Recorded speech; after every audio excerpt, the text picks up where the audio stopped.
Welcome to Sweet Life Beat Life. We hope this video helps. You start by eliminating the simple power and connection causes. First, put both buds in the case for at least 10 minutes so low voltage sleep clears. This often revives the dead side.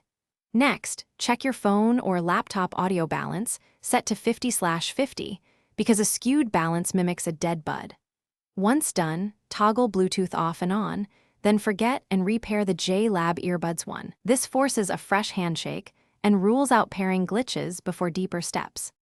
Now move into the detailed fixes, physical and software maintenance.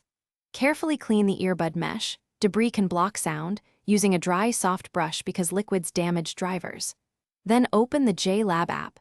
Check for firmware updates and apply any available patches, since firmware often fixes one-side audio bugs. If that doesn't work, perform the manufacturer reset using the documented power in button sequence.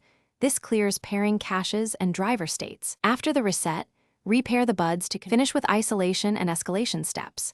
You should test each bud solo, leave one in the case and connect the other to see if the issue follows the earbud or the case. Inspect charging pins and clean case contacts. Bent pins or dirt prevent the bud from charging or syncing. Make sure the fit is snug.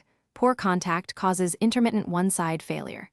If all else fails, collect purchase info and contact Jlab support for warranty repair or replacement. This is often the fastest resolution. Thanks for watching. Consider subscribing if we helped you.